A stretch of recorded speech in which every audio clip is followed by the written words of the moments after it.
Welcome back. It is Monday, April the 6th. I hope you and your household were able to gather together yesterday and spend a few moments remembering the Palm Sunday. For us and my household, it was pretty simple. We got a week's worth of candles, one candle to represent each day of the week. We lit one, we read the passage, we talked about it, we prayed, and that was it. Short and simple. It doesn't have to be anything elaborate, just something for you and your household to gather together and remember the passion of Jesus Christ.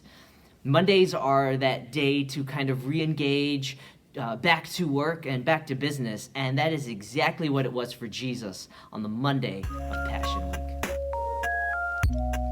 Today is Monday of the Passion Week, and it's called Holy Monday. Now, I couldn't find out why in my research of why it is called Holy Monday, except that many people call this week Holy Week, and so maybe that is why it's Holy Monday. If I could give it a name, I would call it Business Monday. And after you read the passage, you'll see why. Today's reading is from Mark chapter 11, verses 12 through 19. As you read today's passage, ask yourself, was the tone of Sunday different than Monday? And if so, how was it different? The answer is yes. The 2 days were drastically different. On Sunday, it was full of praise and welcome and celebration. And on Monday, Jesus went back into the city to take care of business. Jesus understood that the crowds and the disciples in part misunderstood who he was. And his agenda, as the same as it is today, is to overturn those misunderstandings. And yes, sometimes he does that by overturning tables, but always he does that by overturning the kingdoms of our hearts.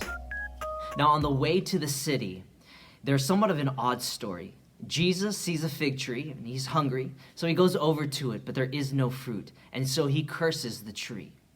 Now, to sum this up quickly, in the Old Testament, Israel is referred to often as a fig tree. And so what Jesus is showing is that judgment must begin at home. And the next place he goes is directly to the temple. We've all heard the story probably many times when Jesus cleansed the temple. Now, there was nothing soft and tender on display when Jesus overturned the tables at the temple. You see, the temple was very far from the place of worship that it should have been. And so Jesus, shouting by his very actions of overturning the tables, he spoke for God.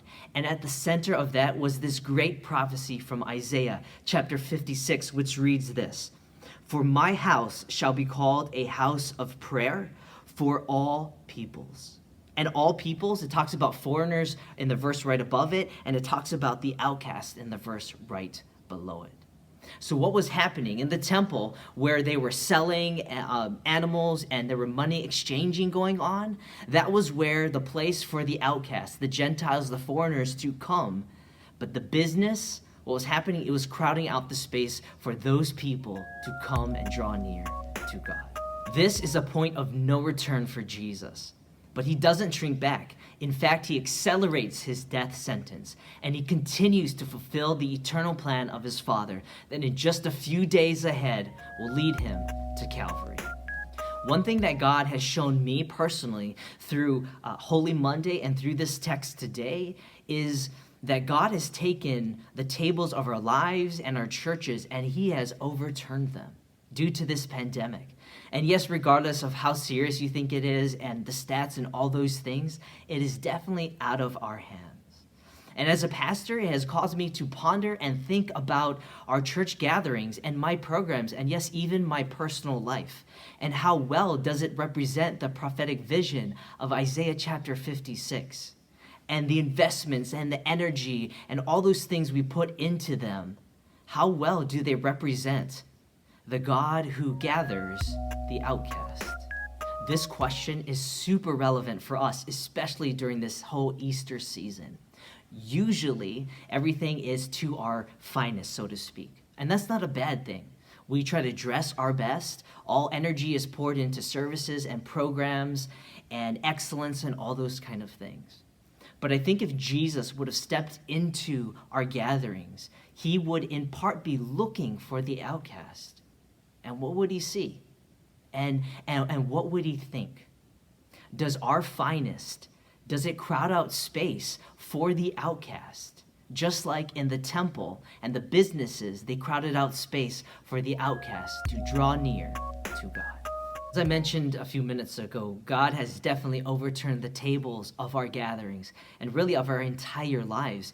And I think in part he did that so that we can see any misunderstandings we have about him or his son Jesus, who is the head of the church and the one we aim to follow. And just as Jesus was teaching in verse 17, so what is he trying to teach you and me about any misunderstandings we have about him or his church? Today I'm praying for you from Ephesians chapter 3, verses 16 and 17, that God would strengthen you inwardly, supernaturally, so that Christ may dwell in your hearts. And that idea is that Christ would just sit down and fill every space within you. And here's why, so that you would see that you are rooted and you are grounded in his love. I hope you take a few moments today to remember the passion of Jesus Christ and to remember Holy Monday, or as I like to call it, Business Monday, so that the affections of your heart would be greatly deepened. Lord willing, we'll see you tomorrow.